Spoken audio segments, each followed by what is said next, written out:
जो आज भी अनसुलझे हैं, खासकर प्राचीन जमाने के रहस्य, जिनके बारे में जानने की कोशिश हमारे साइंटिस्ट सालों से कर रहे हैं और इसी वजह से इसमें कुछ हद तक उन्हें कामयाबी भी मिली है। लेकिन अभी भी बहुत से ऐसे रहस्य हैं जिनके सामने वैज्ञानिकों ने भी घुटने टेक दिए हैं। अपनी आज के इस वीडियो में हम आपको वैज्ञानिकों द्वारा खोज की गई कुछ ऐसे ही अनसुलझे रहस्यों के बारे में बताने वाले हैं। वीडियो काफी ज्यादा इंटरेस्टिंग होने वाली है, तो प्लीज इस वीडियो में अंत तक बने रहिएगा। द एलियन फिरौन।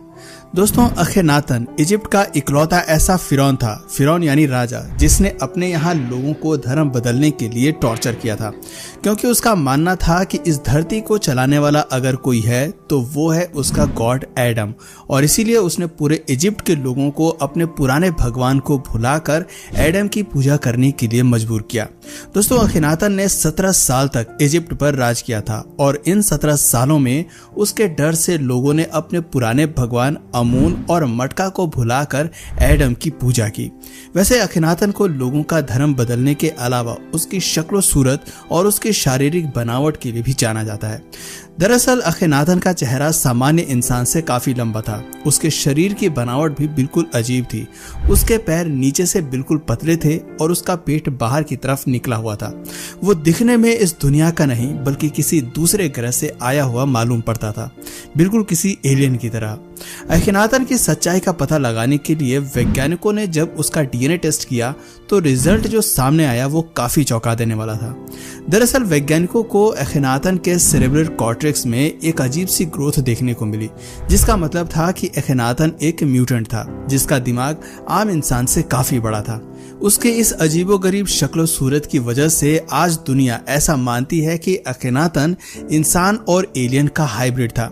वैसे उसका अंत काफी भयानक हुआ था। उसके क्रूर स्वभाव की वजह से उसके अपने ही लोग उससे नफरत करने लगे थे और उनमें से ही एक ने किसी ने मौका देकर उसकी धोखे से जान ले ली थी। अखेनातन की मौत के बाद उसका बेटा उसकी राजगद्दी को संभालता है, जिसने अपने पिता द्वारा जबरन थोपे भगवान का नामो निशान मिटा दिया और लोगों को अपने पुराने भगवान को मानने की आजादी दी। Grand Canyon forbidden zone. दोस्तों, अमेरिका का द ग्रैंड कैनियन वहां के लोगों के लिए आज भी एक मिस्ट्री से कम नहीं है। आज से करीब 100 साल पहले अमेरिका के एक लोकल न्यूज़पेपर ने इसी ग्रैंड कैनियन से जुड़ी एक खबर छापी थी, जिससे चारों तरफ सनसनी फैल गई। दरअसल इस खबर के अकॉर्डिंग इस ग्रैंड कैनियन में एक गुफा मिली है जिसका संबंध इजिप्ट के लोगों से है। हालांकि अब तक दुनिया को यही पता था कि इजिप्ट का अमेरिका से कोई कनेक्शन नहीं रहा है और ना ही कभी इजिप्ट के लोग अमेरिका गए हैं। ऐसे में अगर ये खबर सच साबित होती है तो यकीन मानिए दुनिया का पूरा इतिहास बदल सकता है। वैसे इस खबर में कितनी सच्चाई है इसका पता लगाने के लिए जब हम इसके तह में गए तो हमें पता लगा कि आज से 100 साल पहले एक आदमी अपनी नाव से कोलोराडो रिवर में आगे बढ़ रहा था। तभी उसे अचानक से पहाड़ के ऊपर एक गुफा दिखाई देती है। वो खुद तो उस गुफा के अंदर नहीं जाता, लेकिन उस गुफा की खबर जाकर अथॉरिटीज को दे देता है, जिसके बाद अमेरिकी वैज्ञानिकों की एक टीम उस गुफा के अंदर जांच के लिए जाती है। इसके साथ ही लोकल मीडिया भी जांच के लिए गुफा के अंदर पहुंच जाती है, लेकिन वहां अंदर का नजारा देखकर सबकी आंखें फटी की फटी रह जाती हैं, क्योंकि गुफा के अंदर उन्हें इजिप्ट का ऐतिहासिक सामान देखने को मिलता है। कहा जाता है कि उस समय उस गुफा से पूरे 40 ट्रक भरकर इजिप्ट का सामान निकाला गया था और बाद में उस गुफा से इजिप्ट का नामो निशान मिटा दिया गया था ताकि ये खबर बाहर देश तक ना जा सके।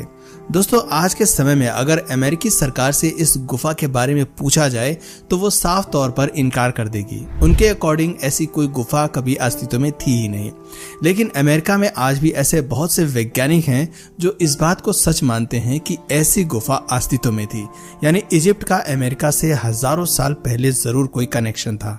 वैसे ग्रैंड कैनियन में एक ऐसी जगह भी है जिनके नाम हिंदू और इजिप्ट के देवताओं के नाम पर रखे गए हैं, लेकिन ये नाम किसने और कब रखे हैं इसकी खबर किसी को नहीं है।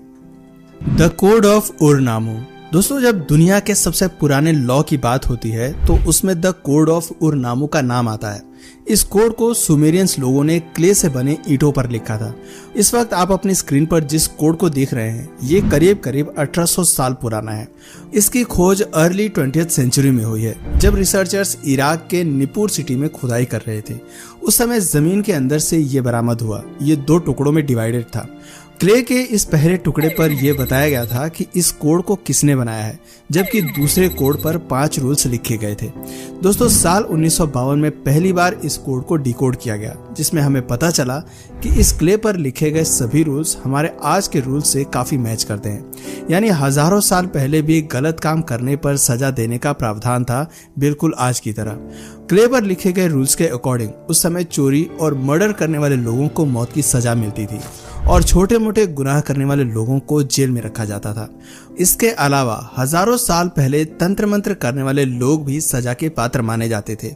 अगर कोई जज जानबूझकर किसी बेगुनाह को सजा देता था तो राजा को यह अधिकार होता था कि वो जज को सजा दे सके। वैसे दोस्तों, इस कोड को उर नामो नाम क्यों दिया गया, ये तो आज भी एक पहेली है। हो सकता है उस समय के उर नामो नाम के किसी राजा ने इस कोड को बनाया होगा, लेकिन इस बात का भी कोई प्रूफ नहीं है। Stone structures. दोस्तों, मैं जिस स्टोन स्ट्रक्चर की बात कर रहा हूं वो आपको एक वोल्केनो के ऊपर देखने को मिलेगा। ये वोल्केनो सऊदी अरब के एक दूर के इलाके में मौजूद है। सालों पहले जब आर्कियोलॉजिस्ट की टीम इस जगह पर रिसर्च करने पहुंची तो यहाँ का नज़ारा देखकर उनका दिल सहम सा गया, क्योंकि वोल्केनो के ऊपर 1-2 नहीं बल्कि 400 से भी ज़्यादा रहस्यमयी स्टोन स्ट्रक्चर्स बने थे।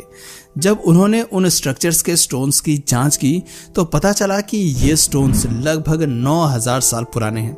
और इससे भी ज़्यादा सरप्राइजिंग बात यह थी कि यहाँ मौजूद हर एक स्ट्रक्चर आकार में एक फुटबॉल मैदान से करीब 3 से 4 गुना ज़्यादा बड़ा है। इनमें से कुछ स्ट्रक्चर्स देखने में बिल्कुल एक बड़े गेट की तरह लगते हैं, तो वहीं कुछ का साइज बहुत ही मिस्टीरियस है। दोस्तों, एक विशाल वोल्केनो के ऊपर कई हजार स्टोन्स को ले जाकर ऐसे स्ट्रक्चर्स को बनाना किसी नॉर्मल पर्सन का तो काम नहीं हो सकता। तो फिर इन स्ट्रक्चर्स को किसने बनाया, और सबसे बड़ा सवाल यह है कि क्यों बनाया है।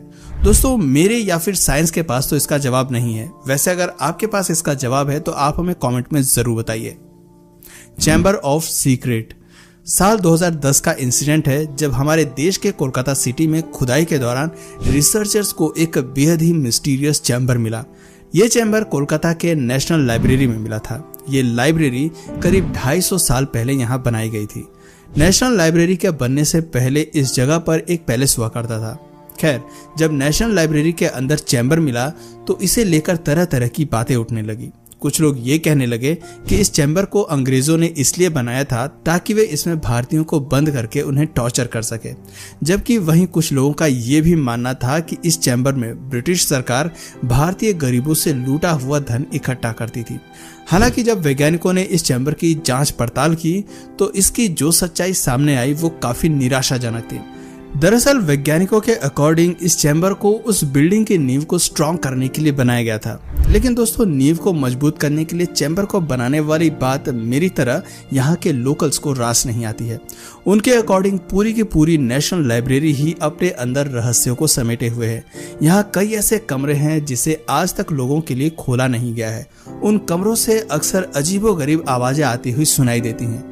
ऐसे में चैम्बर का भी जरूर कुछ राज है जिसे वैज्ञानिक हमसे छुपा रहे हैं। Forbidden worship. दोस्तों, एक समय इजराइल में द होली टेम्पल हुआ करता था जो करीब 300 सालों तक वहां के लोगों द्वारा इस्तेमाल किया गया था। होली टेम्पल उस समय वहां के लोगों के लिए सबसे बड़ी धार्मिक जगह थी। बाइबल में होली टेम्पल का जिक्र करते हुए लिखा गया है कि यही वो जगह थी जहां जीसस अपने लोगों से मिलते थे। इसके अलावा बाइबल के ओल्ड टेस्टामेंट में भी ये कहा गया है कि पूरी दुनिया में गॉड सिर्फ एक जगह पर है जहां उसकी पूजा की जा सकती है, और वो जगह है होली टेम्पल। लेकिन इस होली टेम्पल को बेबीलोनियंस ने 587 बीसी में तोड़वा दिया था, पर धार्मिक आस्था का केंद्र होने की वजह से इसे दोबारा से लोगों द्वारा बनाया गया। लेकिन 72 एडी में इसे दोबारा से तोड़ा गया और इस बार इसे तोड़ने वाले रोमन्स थे। हालांकि इसके बाद से ही लोगों का होली टेम्पल को लेकर ये विश्वास बढ़ गया कि होली टेम्पल अपने आप में काफी ज्यादा मिस्टीरियस था। Ancient Olympic champion. दोस्तों, क्या आपको पता है कि दुनिया की वो सबसे पहली महिला कौन थी जो ओलंपिक्स गेम का हिस्सा बनी थी? अगर आपको आंसर नहीं पता तो मैं आपको बता दूं, गनिष्का दुनिया की वो पहली महिला थी जो ओलंपिक्स गेम्स का हिस्सा बनी थी। 396 बीसी से होने वाले ओलंपिक्स में कनिष्का ने पार्टिसिपेट किया था और उस समय उसकी एज 40 से 50 के बीच थी। दोस्तों, कनिष्का कोई सामान्य लड़की नहीं थी, वो एक राजकुमारी थी जिसे बचपन से ही घुड़सवारी का शौक था। उसे घोड़ों से इतना लगाव था कि बड़े होने पर भी वो किसी घोड़े को आसानी से कंट्रोल कर सकती थी। घोड़ों पर कनिष्का की पकड़ कितनी स्ट्रांग थी, इसका अंदाजा आप इस बात से लगा सकते हैं कि कनिष्का ओलंपिक में एक ऐसे रेस का हिस्सा बनी थी जिसमें 5-6 घोड़े वाले रथों की आपस में रेस कराई जाती थी। और कनिष्का ने न सिर्फ इस गेम में पार्टिसिपेट किया था, बल्कि वो 396 और 392 बीसी में होने वाले ओलंपिक्स में उसने जीत भी हासिल की थी। वेल दोस्तों, कनिष्का को लेकर आपकी क्या राय है, हमें नीचे कमेंट सेक्शन में जरूर बताइए। आज के लिए फिलहाल इतना ही। वीडियो पसंद आई हो तो वीडियो को लाइक करें और इसी तरह और भी अमेजिंग और इंटरेस्टिंग वीडियोस को देखते रहने के लिए हमारे चैनल को जरूर से सब्सक्राइब करें। Thanks for watching.